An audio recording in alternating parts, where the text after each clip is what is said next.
Kans pertemuan lanjutan Prabowo Mega.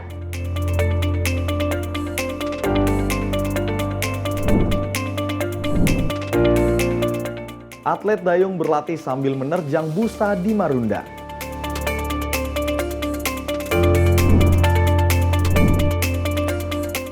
Empat orang remaja putri melakukan perundungan.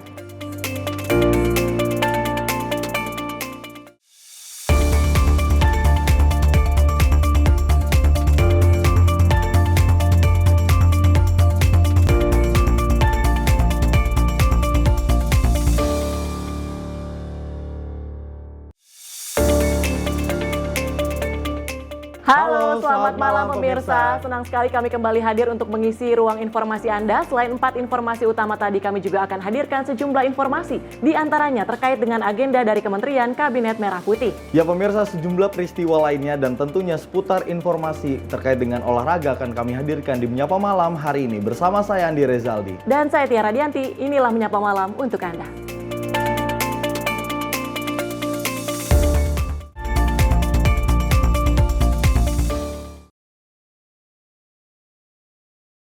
Menyapa Malam kami awali dengan informasi di mana Ketua MPR Ahmad Muzani mengungkapkan bahwa Presiden Prabowo Subianto prihatin terkait hakim yang terjerat atas kasus suap. Menurutnya persoalan hukum menjadi salah satu titik rawan yang perlu dilakukan pembenahan agar kasus-kasus yang mencederai lembaga peradilan di tanah air tidak terulang kembali. Presiden Prabowo Subianto mengaku prihatin atas kasus suap minyak sawit mentah yang menimpa beberapa hakim. Ketua MPR Ahmad Muzani mengatakan persoalan hukum menjadi salah satu titik rawan yang perlu dilakukan pembenahan agar kasus-kasus yang mencederai lembaga peradilan di tanah air tidak terulang kembali. Muzani mengatakan Presiden Prabowo akan melakukan penataan terhadap pembangunan hukum nasional dalam rangka menciptakan para aparat penegak hukum yang berintegrasi dan berdedikasi. Nantinya Presiden Prabowo akan mendengarkan masukan dari berbagai pihak yang memiliki pandangan yang sama agar Indonesia menjadi negara hukum yang kuat. Ya itu yang sejak awal menjadi keprihatinan Presiden Prabowo bahwa penegakan hukum kita itu selalu menjadi masalah di kemudian hari dan selalu menjadi celah.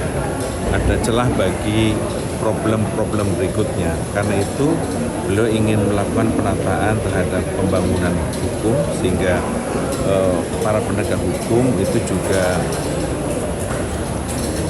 orang-orang yang memiliki integritas, orang-orang yang memiliki dedikasi terhadap bangsa dan negara. Beliau ingin melakukan pembangunan ini secara menyeluruh, karena itu beliau juga terus ingin mendapatkan masukan dari berbagai macam pihak yang memiliki pandangan dan keinginan yang sama bagaimana Indonesia ini menjadi negara hukum yang kuat. Dari Jakarta, Fahrijal Ahmad Amin, Sinpo TV melaporkan. Sementara itu pemirsa, Sekjen Partai Gerindra Ahmad Muzani angkat bicara mengenai kans pertemuan lanjutan antara Presiden Prabowo Subianto dengan Ketua Umum PDI Perjuangan Megawati Soekarno Putri. Muzani mengatakan jika rencana tersebut terjadi merupakan sebuah hal yang baik untuk kehidupan bangsa Indonesia. Presiden Prabowo Subianto dengan Ketua Umum PDI Perjuangan sekaligus Presiden kelima Megawati Soekarno Putri dikabarkan akan ada pertemuan lanjutan. Kabar pertemuan lanjutan ini dilontarkan langsung oleh Ketua DPP PDI Perjuangan Puan Maharani. Merespon hal itu, Sekjen Partai Gerindra Ahmad Muzani mengatakan jika pertemuan lanjutan terjadi maka merupakan sebuah hal yang baik untuk kehidupan bangsa. Saya belum tahu apa tentang pertemuan lanjutan antara Pak Presiden Prabowo dengan Ibu Megawati. Saya tidak mengikuti tentang pembicaraan kedua hal tersebut dari kedua beliau. Tapi saya kira jika nanti terjadi itu adalah sesuatu yang baik, karena bagaimanapun juga pertemuan di antara dua pemimpin saya kira baik bagi kehidupan bangsa kita. Pertemuan pendek kata bahwa pertemuan di antara kedua pemimpin saya kira baik, karena Presiden Prabowo perlu pandangan dari berbagai macam tokoh untuk memberikan literasi bagi kepemimpinan beliau, apalagi Ibu Mega pernah menjadi Presiden Republik Indonesia yang kelima, sehingga pengalaman beliau tentu saja perlu untuk didengarkan bagaimana mengelola bangsa dan negara yang besar ini. Ahmad Muzani menegaskan pertemuan antara Prabowo dan Mega bisa melahirkan solusi dari permasalahan yang terjadi di dalam negeri. Dari Jakarta, Fahrijal Ahmad Amin, Sinpo TV melaporkan. Kita beralih ke informasi selanjutnya. Untuk mempererat hubungan pertahanan antar negara, Panglima TNI Jenderal TNI Agus Subianto menerima kunjungan kehormatan dari Panglima Angkatan Tentara Malaysia Jenderal Datuk Haji Mohnizam bin Haji Jafar di Mabes TNI Cilangkap, Jakarta Timur. Pertemuan ini menjadi momen strategis untuk mendorong kerjasama militer dan menjaga stabilitas kawasan. Panglima TNI Jenderal TNI Agus Subianto menerima kunjungan kehormatan atau courtesy call dari Panglima Angkatan Tentara Malaysia, Jenderal Datuk Haji Mohnizam bin Haji Jafar di Markas Besar Tentara Nasional Indonesia, Cilangkap, Jakarta Timur pada Rabu pagi. Kedatangan delegasi dari Angkatan Tentara Malaysia diawali dengan prosesi jajaran kehormatan, serta upacara penyambutan militer yang hikmat sebagai bentuk penghormatan dan penghargaan atas hubungan kerjasama yang sudah terbina antara kedua angkatan bersenjata. Dalam pertemuan tertutup yang digelar di ruang rapat utama Mabes TNI, kedua Panglima membahas sejumlah agenda strategis, termasuk rencana pelaksanaan High Level Komite Malaysia Indonesia ke-18 tahun 2025 yang akan digelar di Jakarta. Panglima TNI menyambut baik kunjungan tersebut dan menyatakan harapannya agar pertemuan ini dapat menjadi momentum untuk saling berbagi pengalaman, meningkatkan interoperabilitas antar pasukan, serta mempererat komitmen untuk menjaga keamanan dan perdamaian di kawasan Asia Tenggara. Di sisi lain, Panglima TNI juga mengundang Jenderal Datuk Haji Mohnizam untuk hadir dalam kegiatan Indo Defense yang akan digelar pada pertengahan Juni 2025. Ajang ini dianggap sebagai wadah strategis untuk menjalin kolaborasi antar negara mitra termasuk di bidang industri pertahanan. Melalui diplomasi militer seperti ini diharapkan kedua negara dapat terus meningkatkan kesepahaman dan menghadirkan dampak positif bagi stabilitas regional. Dari Jakarta, tim Sinpo TV melaporkan. Pemirsa, Kementerian Hak Asasi Manusia akan segera memanggil pihak Taman Safari Indonesia untuk berbicara perihal dugaan eksploitasi dan pelanggaran HAM yang dilaporkan oleh sejumlah mantan pekerja sirkus. Wakil Menteri HAM Mugianto mengatakan pemanggilan akan dilakukan dalam waktu dekat. Mugianto mengacu pada aduan yang disampaikan sejumlah mantan pekerja sirkus tentang dugaan eksploitasi dan pelanggaran HAM oleh pemilik dan atau pengelola OCI serta Taman Safari Indonesia. Kemungkinan banyak sekali tindak pidana yang terjadi di sana, banyak kekerasannya, ada aspek-aspek yang penting juga yang mungkin orang tidak pikirkan, itu soal identitas mereka. Mereka tidak tahu asal-usulnya, tidak tahu orang tuanya, seberapa dari mereka. Ini memastikan supaya apa yang terjadi kepada mereka di Oriental Sirkus Indonesia itu tidak terjadi lagi. Setelah kami mendapatkan laporan dari para korban, kami juga akan mengupayakan untuk juga mendapatkan informasi dari pihak yang dilaporkan sebagai pelaku tindakan yang tadi disampaikan. Karena salah satu upayanya kan memang mencegah supaya yang praktek yang sekarang yang terjadi itu tidak terjadi lagi, dan itu harus cepat. Jadi ya mudah-mudahan dalam minggu-minggu ke depan kita sudah bisa lakukan itu. 8 orang korban yang hadir di kantor Kementerian HAM, sebagian besar perempuan Parubaya, menceritakan kronologi mereka dipekerjakan secara masih anak-anak sebagai pemain sirkus di OCI. Mereka mengaku mengalami berbagai bentuk penyiksaan seperti dipukul, disetrum, dipaksa bekerja dalam kondisi sakit, dipisahkan dari anaknya setelah melahirkan, hingga dipaksa makan kotoran hewan. Tindakan kekerasan perbudakan dan eksploitasi anak yang mereka ceritakan diduga terjadi sejak tahun 1970-an oleh para pemilik OCI dan Taman Safari Indonesia. Mugianto tidak menyebut secara spesifik kapan kementeriannya berencana memanggil Taman Safari Indonesia. Ia hanya berkata pemanggilan itu akan dilakukan secepatnya untuk mencegah tindakan-tindakan semacamnya terulang. Tim redaksi Sinpo TV melaporkan. Pemirsa, Menteri Pelindungan Pekerja Migran Indonesia Abdul Qadir Karding mengajak masyarakat Indonesia yang ingin bekerja di luar negeri untuk memahami jalur yang ditempuh adalah prosedural resmi. Ia meminta jangan mudah tergoda oleh iming-iming atau bujuk rayu dari pihak yang tidak bertanggung jawab. Melalui sosial media Instagram @AbdulKadirKarding, Menteri Pelindungan Pekerja Migran Indonesia Abdul Qadir Karding menyampaikan sejumlah hal berupa ajakan kepada masyarakat Indonesia, khususnya para pemuda-pemudi yang ingin bekerja di luar negeri untuk memperhatikan sejumlah hal. Sebelum berangkat, untuk memahami dan memastikan bahwa jalur yang ditempuh ialah prosedural dan resmi. Selanjutnya, untuk tidak mudah terbujuk rayu atau mudah tergoda oleh iming-iming di media sosial atau pihak tak bertanggung jawab. Banyak korban TPPO, khususnya di Myanmar dan juga Kamboja, itu mengalami TPPO itu karena mereka tergiur dari iklan-iklan yang ada atau janji-janji yang ada di media sosial. Tolong itu diverifikasi terlebih dahulu, dicek kebenarannya.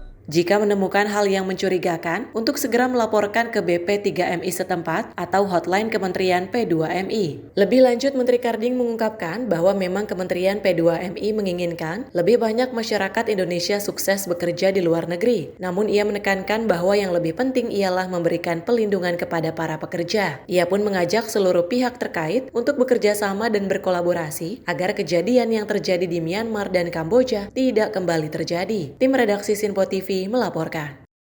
Sementara itu pemirsa, Kementerian Perlindungan Pekerja Migran Indonesia resmi menjalin kerjasama dengan pimpinan pusat Muhammadiyah melalui penandatanganan MOU dan perjanjian kerjasama. Kolaborasi dilakukan guna perkuat pelindungan dan penempatan secara komprehensif dari hulu hingga hilir.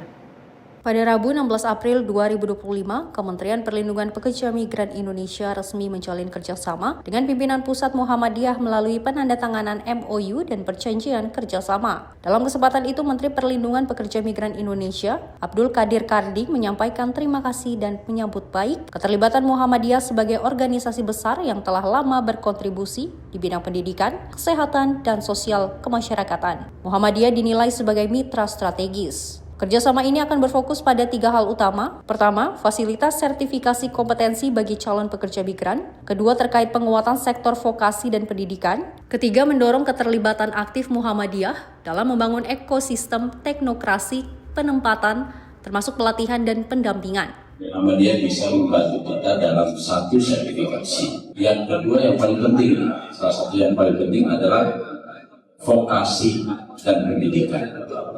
Jadi prinsipnya MOU dan PKS ini dari dulu ke hilir.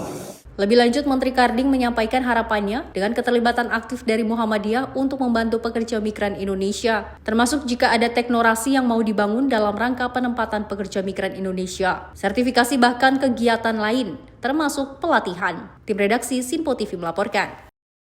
Pemirsa, menjelang perayaan Jumat Agung, umat Katolik di kawasan Jabodetabek melaksanakan Misa Kamis Putih di Gereja Katedral Jakarta. Adapun misa ini dilaksanakan secara hybrid, yakni luring dan juga daring. Untuk mengetahui bagaimana pelaksanaan Misa Kamis Putih di Gereja Katedral Jakarta, berikut laporan dari tim liputan Sinpo TV Max Munte dan juru kamera Azizul Hakim.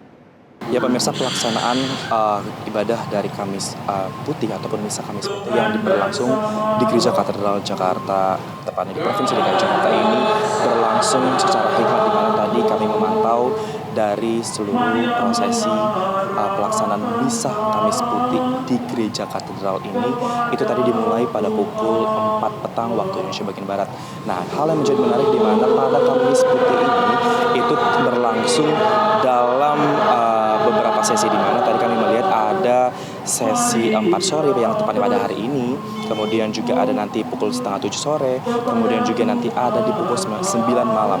Nah, untuk pelaksanaan dari Misa Kamis Putih ini, hal yang menjadi menarik adalah bagian inti dari pelaksanaan ataupun hal yang menjadi hikmat pada pelaksanaan Misa Kamis Putih bagi umat Katolik ini adalah adanya pembasuhan kepada 12 orang, di mana ini menjadi representase Tuhan Yesus dan juga ke-12 muridnya pada hari sebelum ia disalibkan pada Jumat Agung tepatnya memang. Dan juga untuk pelaksanaan ataupun yang mengisi ibadah ataupun prosesi dari Kamis Putih ini, tadi kami memantau memang ada dari Romo Edi Mulyono dan juga dari Romo Makayus, di mana memang kedua Romo ini akan memimpin 4 sesi pada Misa Kamis Putih hari ini, pemirsa. Dan juga memang untuk terkait dengan pelaksanaan Misa Kamis Putih ini, maksud kami ini memang para umat Katolik yang hadir pada hari ini memang itu terkait dengan kantong-kantong parkir sesaat sebelum mereka memadati kawasan dari Gereja Katedral Jakarta sendiri. Ini memarkirkan sejumlah kendaraan yang mereka bawa, baik dari kendaraan roda 4 maupun kendaraan roda 2 itu tidak ada di dalam dari Gereja Katedral Jakarta, namun memang memarkirkan seperti di kawasan Masjid Istiqlal Jakarta, kemudian juga ada sejumlah wilayah seperti sekolah dari Santa Ursula dan juga sisi-sisi lain yang dapat dipenuhi ataupun diberikan lahan parkir bagi para umat Katolik yang akan menghadiri ataupun melaksanakan perayaan Misa Kamis Putih di Gereja Katedral Jakarta. Dan untuk terowongan dari silaturahmi ini memang dibuka khususnya bagi para umat Katolik yang hendak melaksanakan Misa Kamis Putih dari Istiqlal menuju Gereja Katedral Jakarta. Tidak hanya pada Kamis Putih, nanti juga pada Jumat Agung, kemudian juga nanti pada Sabtu Suci atau Virgila Paskah, dan juga nanti pada hari Paskah, tepatnya pada hari Minggu nantinya. Nah, pemirsa, yang menarik adalah pada serangkaian Pekan Suci ini, hari ini berlangsungnya Misa Kamis Putih, dan besok ini akan berlangsung perayaan Jumat Agung yang tetap akan berlangsung. Ada 4 sesi, di mana sesi pertama tepatnya pada pagi hari pukul 8:30 waktu Indonesia bagian Barat akan adanya sesi ataupun momentum jalan salib yang diadakan ataupun yang dilaksanakan oleh para generasi muda yang ada dari Gereja Katedral Jakarta sendiri. Dan untuk terkait dengan kuota dari para umat Katolik yang menghadiri misa, tidak hanya Misa Kamis Putih ini, juga nanti memang diprediksi akan mencapai hampir 1000-an lebih orang yang akan melakukan prosesi momentum Misa Kamis Putih, Jumat Agung, Sabtu Suci, dan juga terkait dengan hari Paskah sendiri. Dan memang untuk terkait dengan pembicara atau romo-romo yang hadir untuk memberikan firman ataupun ibadah itu memang nanti dijadwalkan ada 2 hingga 3 romo setiap sesinya. Demikian laporan dari Gereja Katedral Jakarta. Next, juru kamera Ajijul Hakim, tim liputan Simpo TV. Pemirsa, selamat merayakan Kamis Putih. Semoga kebangkitannya bisa menerangi kita untuk melewati kesunyian yang kini tengah kita jalani.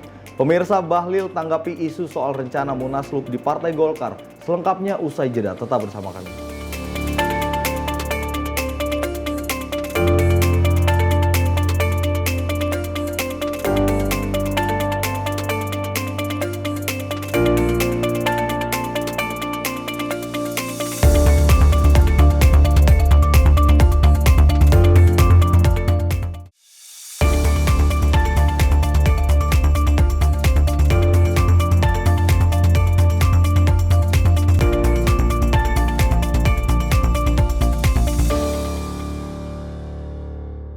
Pemirsa, Simpo TV kembali hadir menemani Anda dengan berbagai informasi yang telah kami rangkum dalam sepekan.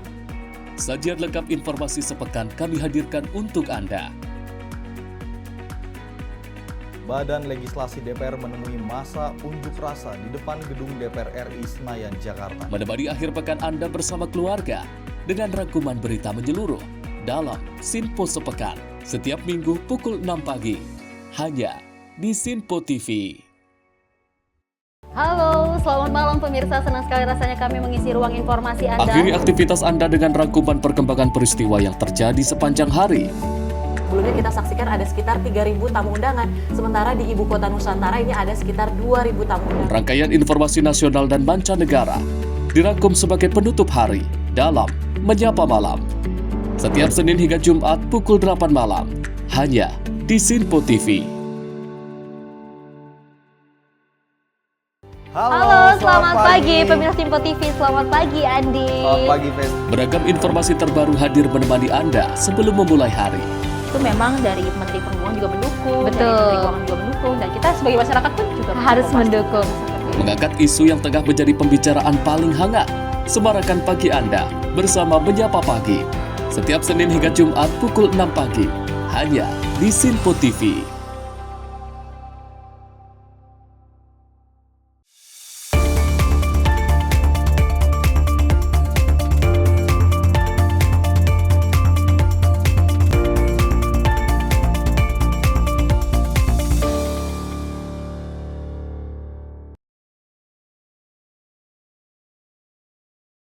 Pemirsa, Anda kembali menyaksikan Menyapa Malam. Informasi kami lanjutkan. Menanggapi isu munaslup di tubuh Partai Golkar, Sang Ketua Umum Bahlil Lahadalia memastikan hal ini tidak akan terjadi. Dirinya menjelaskan memang di tahun ini partainya memang bakal melaksanakan konsolidasi di sektor daerah.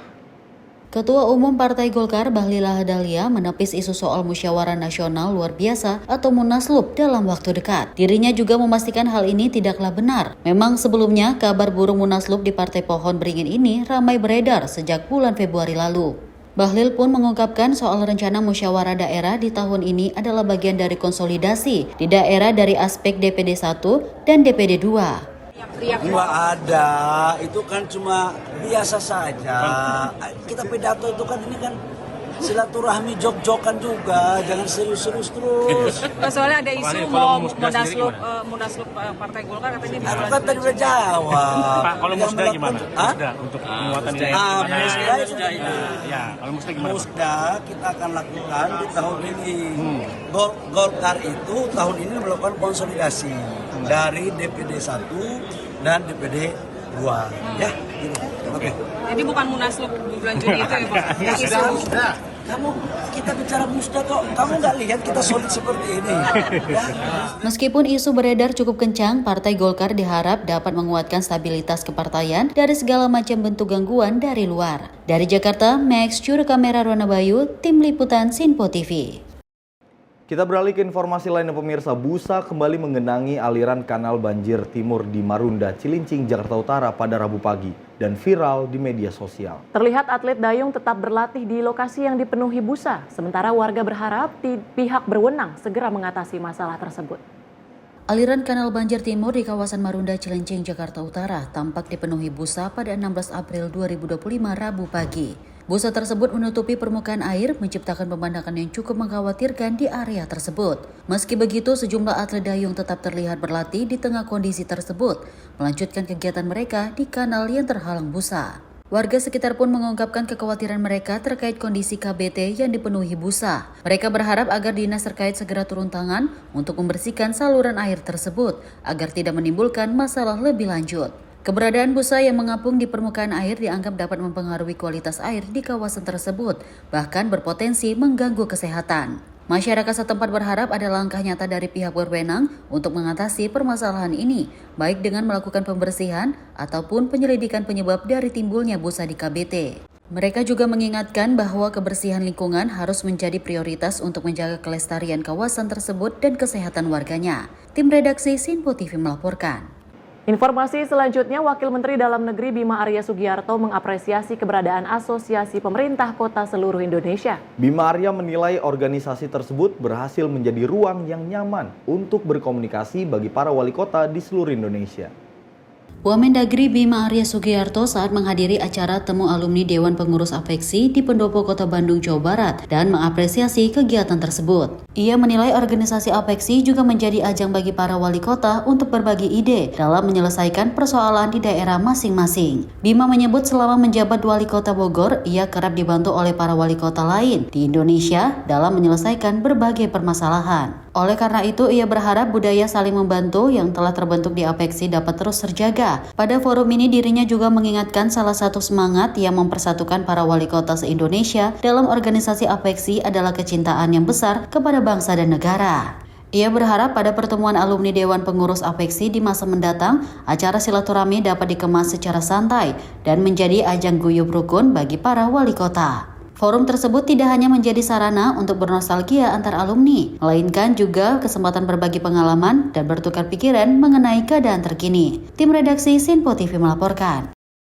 Pemirsa, Pemprov DKI Jakarta dan Pemprov Lampung menandatangani perjanjian kerjasama pengembangan integrasi layanan publik berbasis digital dan branding sistem pelayanan publik. Gubernur DKI Jakarta Pramono Anung mendukung Pemprov Lampung dalam mengembangkan sistem digitalisasi pelayanan publik melalui pengembangan aplikasi Superjaki atau Jakarta Kini. Bertempat di Balai Kota DKI Jakarta, Pemprov DKI Jakarta dan Pemprov Lampung menandatangani perjanjian kerjasama pengembangan integrasi layanan publik berbasis digital dan branding sistem pelayanan publik pada Selasa 15 April 2025. Dalam kesempatan itu, Gubernur DKI Jakarta Pramono Anung menyampaikan dukungan Pemprov Lampung dalam mengembangkan sistem digitalisasi pelayanan publik melalui pengembangan aplikasi Super Jaki atau Jakarta Kini yang menyatukan berbagai layanan publik dalam satu pintu digital. Untuk memanfaatkan peluang, segera bekerja sama dengan Jakarta. Pak Gubernur, kami akan memberikan support, dukungan penuh apa yang Bapak inginkan, dan mudah-mudahan Bapak akan menjadi berhasil sebagai gubernur muda di Lampung. Selain bekerja sama di bidang digitalisasi layanan publik, Pramono mengungkapkan keinginan Pemprov DKI Jakarta untuk memperluas kerjasama dengan Lampung, terutama dalam hilirisasi produk unggulan Lampung seperti beras, pisang, jagung, dan ayam.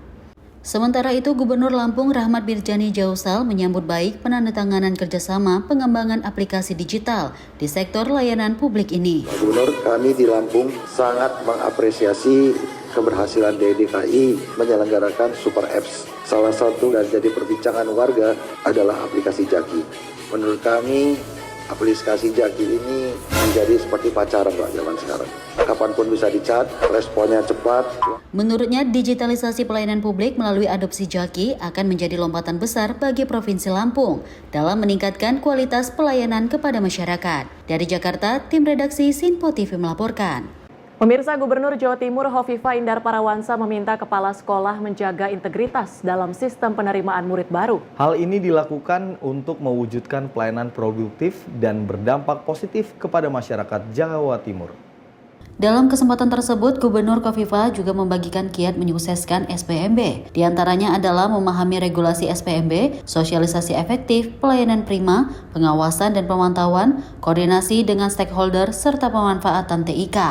Di hadapan 200 kepala sekolah yang hadir dari berbagai daerah di Jatim, ia juga menekankan pentingnya melahirkan generasi emas untuk mencapai visi Indonesia Emas 2045 mendatang. Untuk itu diperlukan sistem pendidikan luar biasa yang dapat menempa putra-putri bangsa menjadi versi terbaik dirinya. Kita menyambut Indonesia Emas 2045 dengan menyiapkan generasi emas. Panjenengan semualah punya peran yang sangat signifikan, peran kunci, peran penting menyiapkan Indonesia Emas 2045. Komitmen saya dan Mas Emil adalah meningkatkan kualitas pendidikan kita dalam proses panjang yang tentu kita butuh komitmen panjenengan semua.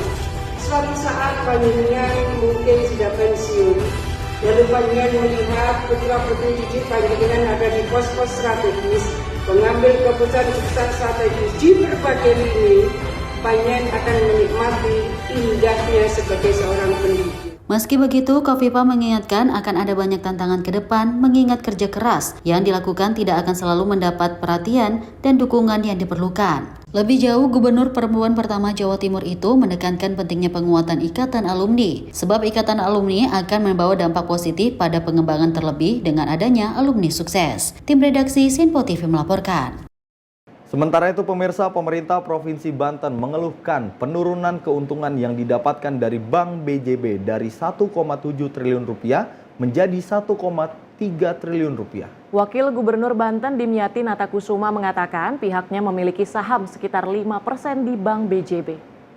Wagub Banten Dimyati Natakusuma mengikuti rapat umum pemegang saham Bank BJB tahun 2024 di Menara BJB Kota Bandung Rabu pada 16 April 2025. Pemerintah Provinsi Banten mengeluh penurunan keuntungan yang didapatkan dari Bank BJB dari 1,7 triliun menjadi 1,3 triliun. Dimyati juga meminta Bank BJB untuk introspeksi agar kasus yang sedang berjalan di KPK tidak terulang sehingga memiliki dampak terutama ke Provinsi Banten. Ia pun memastikan Provinsi Banten tidak akan melakukan intervensi terhadap jajaran direksi Bank BJB agar pelayanan bisa semakin membaik.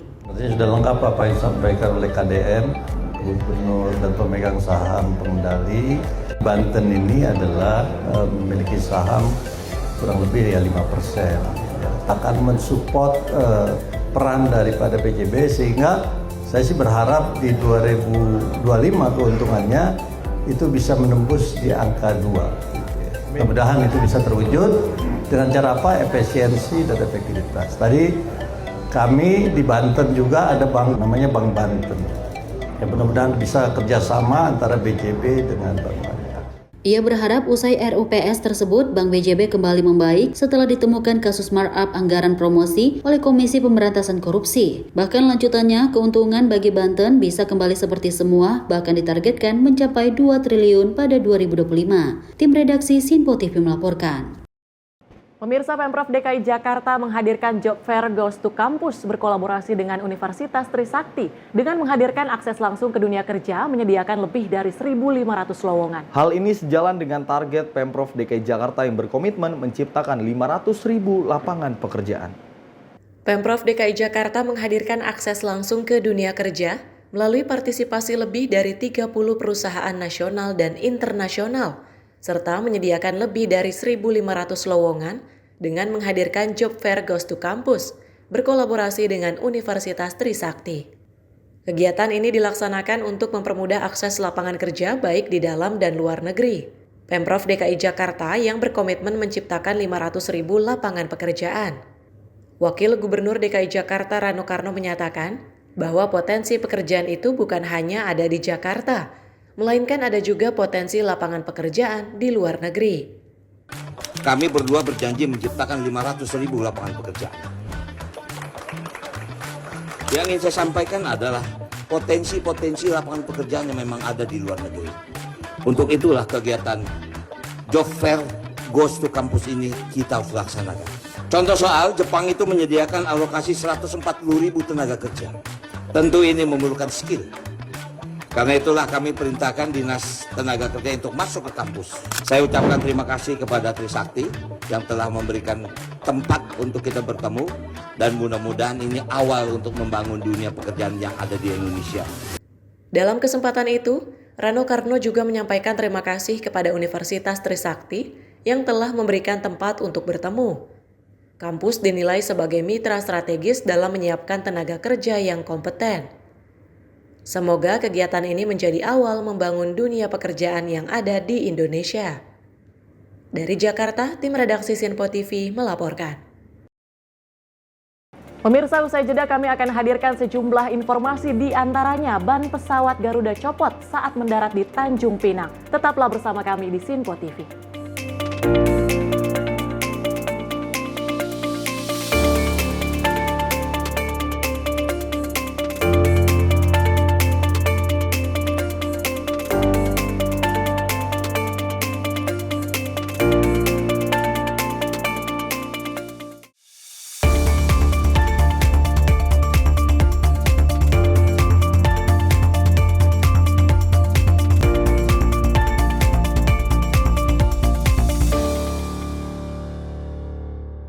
Halo pemirsa, kami kembali hadir dengan sejumlah informasi yang kami himpun dari berbagai penjuru dunia. Rangkaian informasi yang membuat akhir pekan Anda begitu bermakna. Sebuah kelompok di Afrika Selatan memberikan layanan pertunjukan film dengan tenaga surya. Berita yang menjadi sorotan media dari dalam dan luar negeri, kami hadirkan untuk menemani pekan Anda dalam Sinpo Dunia Sepekan, Sabtu dan Minggu pukul 9 pagi, hanya di Sinpo TV.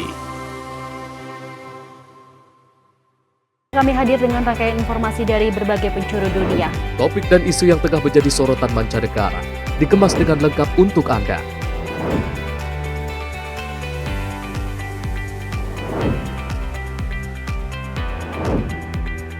Peristiwa penting yang terjadi dari berbagai belahan dunia ini hadir dalam Sinpo Dunia setiap Senin hingga Jumat pukul 7:30 malam hanya di Sinpo TV.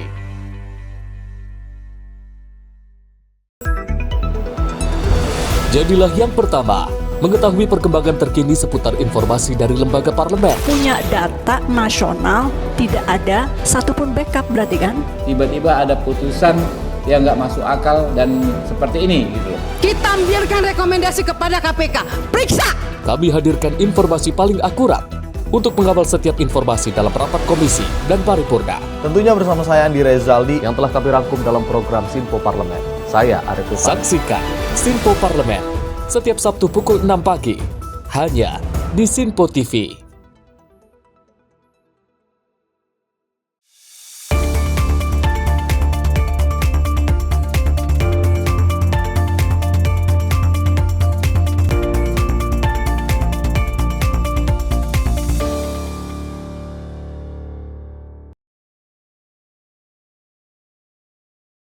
Terima kasih pemirsa, Anda masih menyapa Malam Sinpo TV. Informasinya akan kami lanjutkan terkait dengan informasi pasangan sejoli dan satu rekan mereka ditangkap anggota Subdit Resmo Polda Metro Jaya usai mencuri ponsel pedagang perabotan di Grogol, Petamburan, Jakarta Barat. Ketiganya berpura-pura berbelanja sebelum mencuri dan kini telah diamankan untuk penyelidikan lebih lanjut.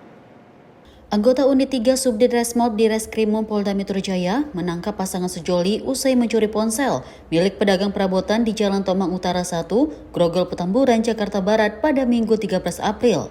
Kedua pelaku yakni TK 31 tahun yang berperan sebagai eksekutor dan SH 34 tahun sebagai joki. Melakukan aksinya dengan berpura-pura berbelanja sebelum akhirnya mencuri ponsel saat korban lengah. Dari bukti rekaman CCTV terlihat modus yang digunakan cukup klasik. Para pelaku berpura-pura menjadi pembeli. Ketika korban lengah, ponsel pun digasak. Selain pasangan tersebut, polisi juga menangkap rekan mereka berinisial NS 38 tahun yang diketahui pernah melakukan aksi serupa bersama kedua pelaku di wilayah yang sama. Katanya kamu ambil handphone, handphone siapa? Kurang tahu. Penangkapan terhadap ketiganya dipimpin oleh Panit 3 Subdit Resmob AKP Fani Atar dan dilakukan pada Senin dini hari. TK ditangkap di rumahnya di Grogol, Petamburan, sementara SH dan NS diamankan di kawasan Kampung Boncos, Palmerah, Jakarta Barat. Di mana TKP kejadian yaitu berada di toko perabotan dengan modus dia pura-pura membeli barang-barang perabotan berupa karpet. Setelah itu ketika penjualnya lengah, dia mencuri handphone yang ada di TKP. Untuk TKP-nya saat ini ada 2 TKP yang sama-sama berada di Grogol, Petamburan. Gitu. Jadi kita amankan tiga-tiganya, di mana dari 3 pelaku yang kita amankan ada 2 TKP yang berbeda, di mana TK berada di TKP Grogol, Petamburan dan juga NS dan SH juga bersama-sama dengan TK melakukan pencurian dengan modus yang sama di daerah Grogol, Petamburan juga. Untuk saat ini terduga pelaku kami laksanakan pemeriksaan di Unit 3 Subdit Resmob Polda Metro Jaya. Jadi kami ingatkan kembali kepada para masyarakat, kepada para penjual, toko-toko perabotan, selalu waspada terhadap para pembeli. Kita tidak tahu ke depan nanti para pembeli itu mempunyai niat dan motif apa, namun tetap jaga barang-barang pribadi masing-masing supaya tidak ada juga kesempatan untuk orang berpikiran untuk mengambil barang-barang. Saat ini ketiga pelaku telah dibawa ke kantor Unit 3 Subdit Resmob di Reskrimum Polda Metro Jaya untuk proses penyelidikan lebih lanjut. Polisi masih mendalami kemungkinan keterlibatan mereka dalam kasus serupa di lokasi lainnya. Tim redaksi Sinpo TV melaporkan. Kepolisian Polres Metro Jakarta Selatan menangkap pelaku pemalsuan bukti pembayaran di Pondok Indah Mall yang viral di media sosial. Pelaku mengakui perbuatannya dan melakukan ganti rugi. Kasus tersebut diselesaikan secara kekeluargaan tanpa melanjutkan proses hukum. Kepolisian Polres Metro Jakarta Selatan telah mengantongi rekaman CCTV untuk memburu identitas pelaku pemalsuan bukti pembayaran di Pondok Indah Mall, Jakarta Selatan. Peristiwa tersebut viral setelah video seorang wanita yang diduga memalsukan bukti pembayaran tersebar di media sosial. Dalam video itu, seorang wanita terlihat mengedit bukti pembayaran melalui ponselnya. Setelah melakukan transaksi belanja dengan total di atas 2 juta rupiah. Menurut keterangan dari Satreskrim Polres Metro Jakarta Selatan, kejadian tersebut terjadi pada Jumat 11 April di Pondok Indah Mall 2, Pondok Pinang, Kebayoran Lama. Pihak kepolisian telah memeriksa rekaman CCTV dan meminta keterangan dari beberapa saksi terkait kejadian ini. Dalam waktu kurang dari 24 jam, pihak kepolisian akhirnya melakukan pemanggilan terhadap terduga pelaku. Wanita yang terekam dalam video tersebut sudah dipanggil dan mengakui kesalahannya di kantor kepolisian. Setelah penyelidikan, pelaku yang telah dipanggil akhirnya mengakui perbuatannya dan melakukan ganti rugi sebagai bentuk pelunasan atas tindakannya. Ya, Assalamualaikum warahmatullahi wabarakatuh. Saya selaku Depuan di Dr. Jenagara Hakim 2 mengucapkan permohonan maaf sebesar-besarnya kepada Toko Jenagara dan terima kasih sebanyak-banyaknya kepada manajemen Toko. Terima kasih banyak atas kebesaran hatinya, juga kepada kasir yang saya rugikan yang sudah memberikan keringanan untuk saya melakukan ganti rugi penipuan tersebut. Dan saya berterima kasih kepada kantor Polres Metro Jakarta Selatan yang sudah bisa memediasikan kami antara saya, korban dan juga pelapor, sehingga saya bisa mengganti rugi dan juga saya bisa pulang dengan keluarga dengan nyaman. Sekali lagi terima kasih untuk semuanya dan permohonan maaf sebesar-besarnya dari saya, Tessa Nur Aliyah. Wassalamualaikum warahmatullahi wabarakatuh. Di toko Jenazah Pondok Indah mengatakan untuk perkara ini kita selesaikan secara kekeluargaan dan untuk pelunasan dari pembelian yang kemarin dilakukan sudah dilakukan dan sudah ditransfer ke rekening toko Jenazah. Kami dari Toko Jenazah mengucapkan terima kasih kepada Polres Jakarta Selatan untuk menangani kasus ini yang dimana kurang dari 1 hari atau 24 jam dan kasus ini sudah bisa diselesaikan. Berdasarkan keterangan dari pihak pelapor atau pemilik toko, kasus ini kemudian diselesaikan melalui mediasi antara korban dan pelaku. Kedua belah pihak sepakat untuk menyelesaikan perkara ini secara kekeluargaan tanpa melanjutkan proses hukum lebih lanjut. Tim redaksi Sinpo TV melaporkan. Sementara itu pemirsa, viral di media sosial 4 orang remaja putri melakukan perundungan dengan dilanjutkan dengan tindak kekerasan terhadap teman remajanya itu sendiri. Mirisnya, aksi pembulian dan kekerasan yang terjadi di kawasan Tambora, Jakarta Barat ini direkam oleh salah satu dari mereka, di mana masalah tersebut diduga berawal karena masalah asmara soal perebutan pria yang mereka sukai. 4 remaja putri dengan sengaja merekam aksi perundungan dengan tindak kekerasan terhadap teman remajanya sendiri di kawasan Tambora, Jakarta Barat. Video dari tindak pembulian ini pun viral di media sosial. Dalam rekaman tersebut terlihat seorang remaja putri berinisial SF berusia 13 tahun ini dipaksa duduk dan dikerumuni oleh 4 remaja wanita lainnya yang tak lain merupakan teman mainnya. Diduga dilatar belakangi masalah asmara. Para remaja wanita ini mengeluarkan kata-kata kasar disertai nada ancaman terhadap korban. Korban hanya terdiam dan berusaha untuk meminta maaf kepada salah satu remaja di depannya. Namun permintaan maafnya ditolak, bahkan korban juga sempat mendapatkan tamparan di bagian wajah.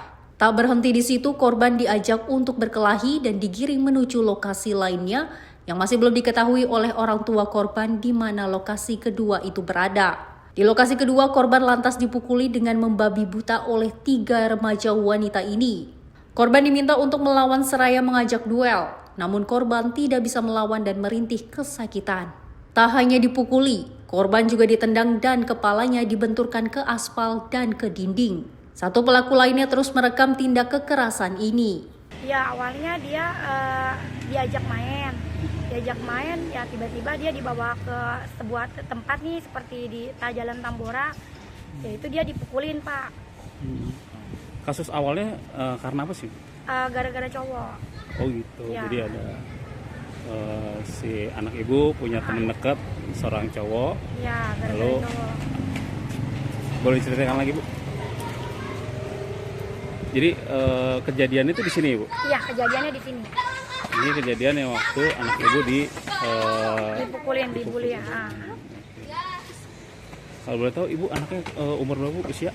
Umur jalan 13. Kalau teman-temannya ini teman-teman sekolah atau? Yang satu sih teman-teman pada teman main doang sih. Pada teman main dia. Atas kejadian ini korban mengalami luka-luka dan memar, di mana keluarga korban berencana akan melaporkan masalah tersebut ke pihak kepolisian, serta meminta pertanggungjawaban dari keluarga para pelaku.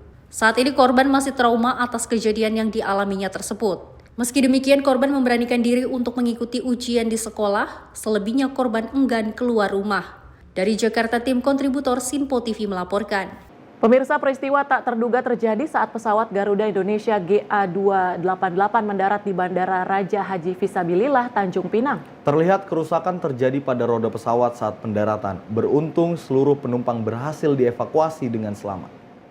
Kejadian mengejutkan terjadi pada Rabu pagi saat pesawat Garuda Indonesia dengan nomor penerbangan GA288 mendarat di Bandara Raja Haji Fisabilillah, Tanjung Pinang, Kepulauan Riau. Dalam video yang beredar, dari rekaman seorang penumpang yang berada di dalam pesawat, terlihat roda pesawat terlepas saat proses pendaratan yang berlangsung normal pada pukul 8:35 waktu Indonesia bagian Barat. Pesawat yang berangkat dari Jakarta ini membawa 161 penumpang, terdiri dari 8 penumpang kelas bisnis dan 153 penumpang kelas ekonomi, dan semua penumpang dan kru dinyatakan selamat. Atas kejadian tersebut, pihak bandara segera melakukan evakuasi pesawat dari runway ke apron pada pukul 8:40 waktu Indonesia bagian Barat. PGS EGM Bandara Raja Haji Fisabilillah Zaini Ahmad menjelaskan bahwa pihak bandara bersama Garuda Indonesia langsung melakukan investigasi terhadap insiden tersebut. Garuda Indonesia segera mengirimkan suku cadang dari Batam untuk mengganti roda yang mengalami kerusakan. Zaini juga memastikan bahwa meskipun insiden tersebut terjadi, seluruh penumpang dan awak pesawat dalam kondisi aman. Selain itu, Tumpal Perwakilan Garuda Indonesia mengungkapkan bahwa komponen ban yang bermasalah sudah diganti dengan suku cadang baru sesuai standar kelayakan operasi. Pihak otoritas penerbangan juga telah merekomendasikan pelaksanaan asesmen internal untuk menyelidiki lebih lanjut penyebab insiden tersebut. Tumpal menegaskan bahwa hasil evaluasi akan dilaporkan secara aktif kepada pihak berwenang. Tim redaksi Sinpo TV melaporkan. Pemirsa, seekor sapi betina jenis limosin milik warga Duku Sidorejo, Desa Jatibatur, Sragen terjatuh ke dalam septic tank sedalam 3 meter pada Rabu 16 Maret 2025. Sapi berumur 5 tahun ini dan berbobot sekitar 500 kg akhirnya berhasil diselamatkan dengan bantuan alat berat eskalator. Dalam video yang beredar, seekor sapi betina jenis limosin milik warga yang berbobot sekitar 500 kg terjatuh ke dalam septic tank. Kejadian ini bermula saat Parno, sang pemilik sapi, mengeluarkan induk dan anak sapi dari kandang sekitar pukul 6.30 waktu Indonesia Barat. Menurut keterangan warga Sugiman Totok, induk sapi tersebut tiba-tiba berjalan sendiri dan tanpa diduga langsung terjatuh ke dalam septic tank. Melihat kejadian tersebut, warga bersama ketua RT langsung melakukan proses evakuasi secara bersama-sama. Mereka bergotong royong untuk membantu mengevakuasi sapi tersebut agar tidak mengalami luka. Proses evakuasi dilakukan dengan cara tanah di sekitar septic tank digali agar memudahkan proses pengangkatan. Perut sapi diikat dengan tali dan kemudian ditarik menggunakan eskavator untuk mengangkatnya keluar dari septic tank. Proses ini berlangsung selama kurang lebih 3 jam dan berkat kerjasama warga, sapi tersebut akhirnya berhasil diselamatkan tanpa mengalami luka sedikit pun. Dari Jakarta, Adelia Saptiarina, Sinpo TV melaporkan. Pemirsa, bocah perempuan atas nama Naura Putri yang tenggelam di Sungai Komering, Sumatera Selatan ditemukan meninggal dunia. Jasad siswa kelas 3 SD tersebut ditemukan usai pencarian selama 3 hari. Setelah dilakukan pencarian selama 3 hari, Naura Putri, 10 tahun, bocah perempuan yang tenggelam di Sungai Komering, Desa Batan Pelita, Sumatera Selatan, akhirnya ditemukan tim SAR gabungan pada Rabu 16 April 2025. Korban ditemukan sekitar pukul 11:32 waktu Indonesia bagian Barat dalam keadaan mengapung di pinggir sungai, tepatnya di Desa Sukanegara sekitar radius 32 km dari lokasi awal kejadian.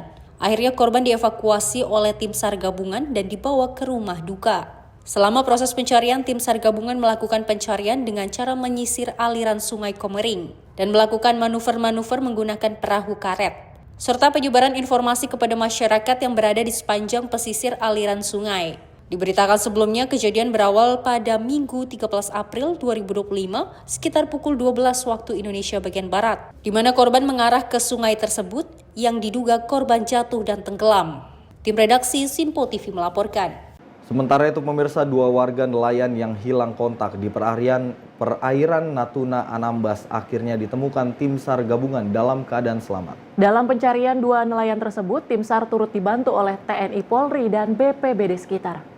Tim SAR gabungan yang terdiri dari unsur nelayan Natuna Anambas menemukan 2 korban laka kapal hilang kontak di perairan Natuna Anambas dalam keadaan selamat. Keduanya ditemukan oleh nelayan yang turut serta dalam pencarian. Diketahui bahwa kapal korban mengalami kerusakan mesin dan tidak adanya alat komunikasi berupa radio, sehingga korban tidak dapat memberikan informasi darurat kepada pihak nelayan lain maupun pihak keluarga yang mencari.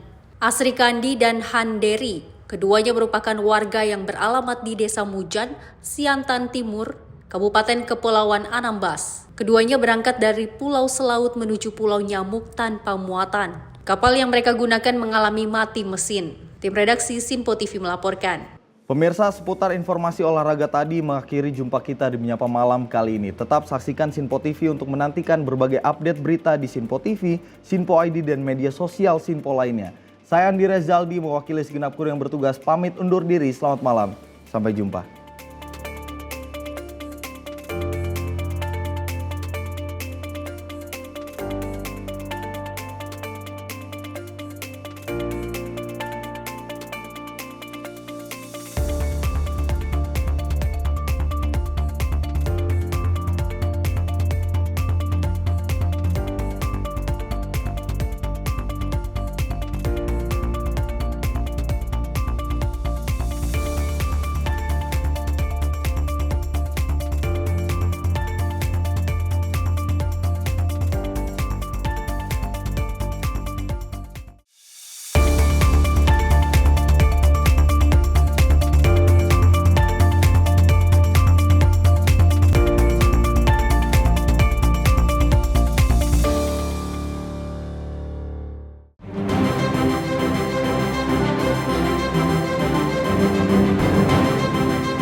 Simpo TV, News, Sport, Entertainment.